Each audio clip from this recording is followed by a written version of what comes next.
The gut is having a moment, and here are 9 reasons why.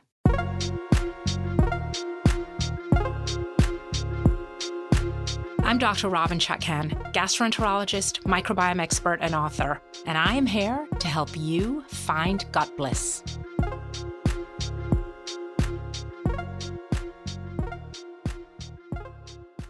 On today's show, I've curated a list of 9 important things your digestive system does every day that I want you to know about. Number 1, it is the engine for your entire body. Just take a look down at where your GI tract is located. It's in the center of your body. It literally feeds your brain, your lungs, your immune system, your heart, your kidneys.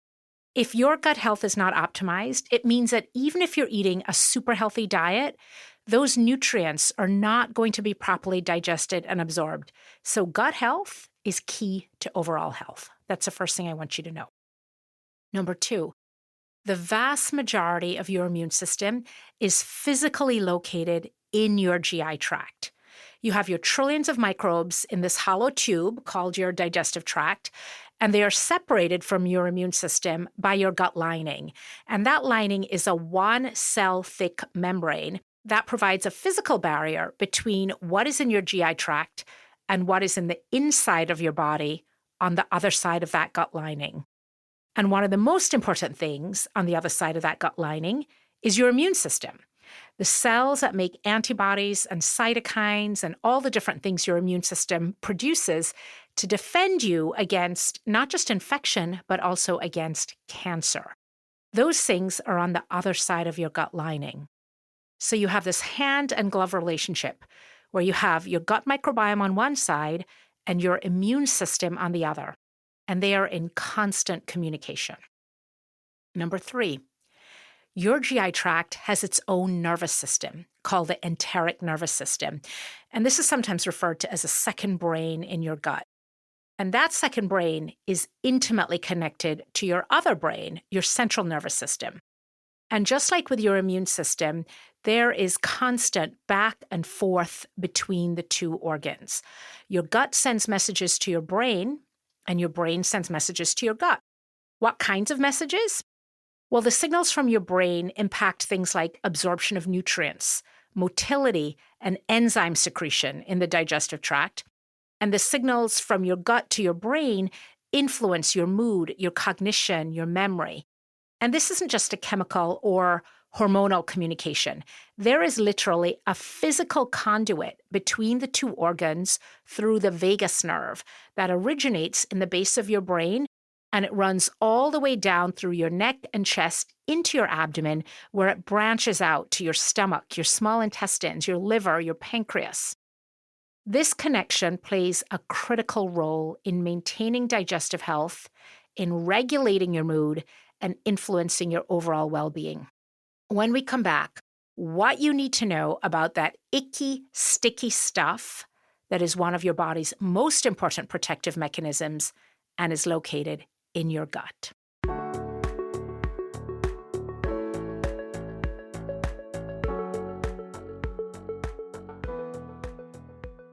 The Gut Bliss podcast is brought to you by VizBiome, my first and quite frankly, my only choice for a probiotic. Whether you're dealing with irritable bowel syndrome or just looking to restore your gut health, VizBiome can help. It's a medical food for the dietary management of IBS and gut inflammation. Backed by science and clinically vetted by thousands of my own patients. Find your gut bliss with VizBiome. Go to vizbiome.com/gutbliss and use discount code GUTBLISS at checkout. Number 4, that icky, sticky stuff that is one of your body's most important protective mechanisms is mucus, a substance that's a cross between jello and glue, and it lines the internal surfaces of your nose, lungs, and intestines, which are in contact with the outside world, and it helps to keep them moist and healthy. But mucus plays a much bigger role than just a lubricant. One of its most important functions is to protect you from infections. How does it do that? Microscopic bristles in mucus trap viruses and bacteria, which then get coughed or snorted out or swallowed where they're inactivated by stomach acid. When you think about mucus, you probably think about your respiratory tract, your lungs, and your airway. But it's actually your digestive tract, not your lungs, where most of the 1.5 liters a day of mucus that your body makes are made. The mucus is made by cells in your gut called goblet cells. And pathogens like bacteria and viruses have to penetrate this overlying mucus layer to gain access to the cells that they're trying to infect, which are located underneath the mucus layer. To put it in perspective for you, the protective barrier that mucus provides is about 5,000 times the diameter of a virus like polio. And the analogy would be a human being wading through 150 gel-filled football fields to reach the end zone and score a touchdown. Very challenging. I also want to point out that your stomach produces hydrochloric acid that is strong enough to burn through your skin. And it's that thick layer of mucus in your stomach that protects the delicate lining from this powerful acid. Number 5, and this one is a quick fact. You have about 22,000 human genes in your body and between 4 and 8 million microbial genes. Those microbial genes are not just passive passengers that travel along with their microbes. They play a critical role in your health. They influence everything from digestion and nutrient absorption to training and regulating your immune system. Number 6, the total surface area of your digestive tract is about the size of a studio apartment, around 400 to 500 square feet. Now, if you live in New York City, that could be a 2-bedroom apartment. But in Washington, D.C., that's probably a studio. Since your GI tract is only about 30 feet long, how do you end up with so much square footage? This much larger surface area is because of large folds in your GI tract called plica circularis and also villi, those finger-like projections which are designed to increase the surface area for absorption so that you end up with a much larger area through which nutrients can be absorbed. Coming up, what your GI tract reveals about your risk for serious infection.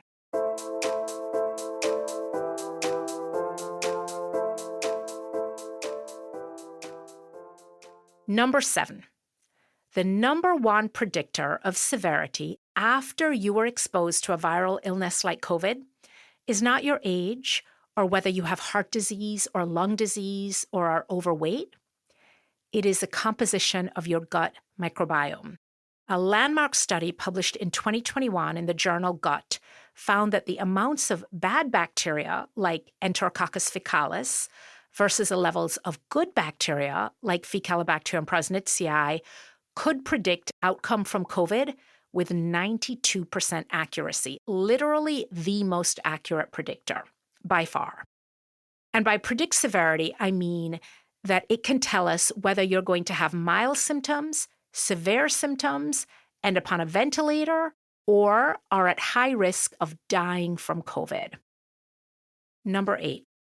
There is no doubt in my mind that we are going to look back a couple decades from now and shake our heads in disbelief at the amount of gallbladders, appendixes, and uteruses that have been surgically removed for, quite frankly, no good reason. While these organs can develop problems like gallstones, inflammation, and fibroids in the uterus, that doesn't mean the solution is to take them out. If you had a sprained ankle, I wouldn't recommend an amputation. I'd tell you to stay off your ankle, and I would probably suggest things like rest, ice, and elevation. So too, the majority of problems that develop in these organs can be successfully treated non-surgically. A low-fat diet can resolve a lot of gallstone issues. Antibiotics will successfully treat most cases of appendicitis, and fibroids can usually be treated with hormonal therapy instead of surgical removal. And I want you to remember that the motivation behind this more aggressive surgical approach is not always better outcomes. It is often commerce. So you need to keep that in mind if that is what is being recommended. And number 9, the sleep hormone melatonin is made from the precursor hormone serotonin. And that's a neurotransmitter that is synthesized in your digestive tract by gut bacteria. And you've probably heard of serotonin being referred to as the feel-good hormone. So if your gut microbiome is off, it means that not only is serotonin production affected, which can affect your mood and your brain function, but your sleep is also likely to be disrupted.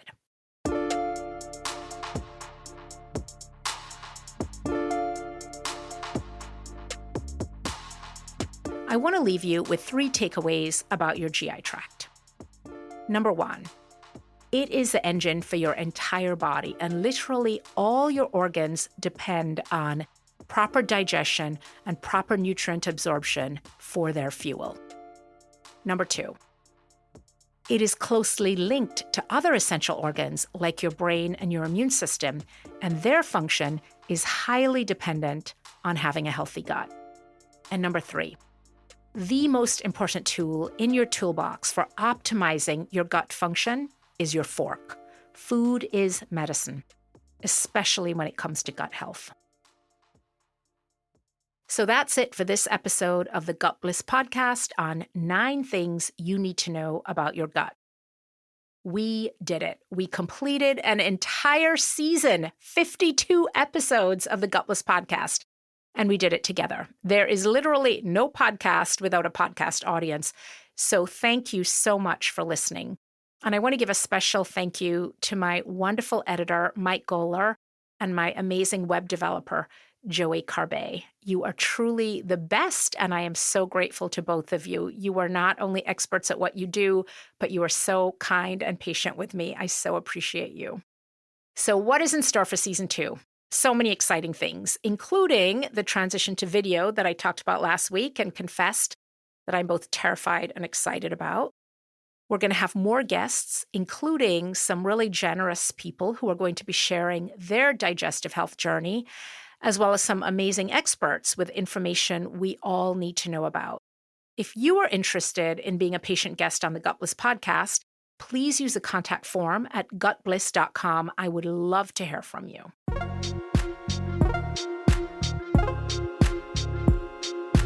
Go to gutbliss.com for my free 7-day microbiome reboot course.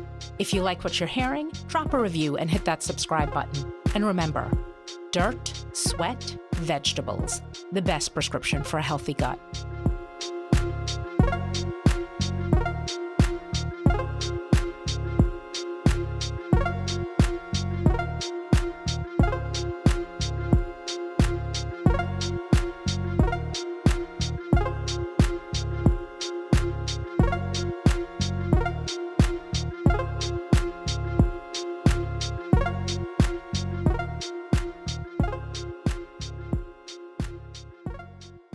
The information presented in this show is not meant to be medical advice. Consult your doctor before making any decisions about your health.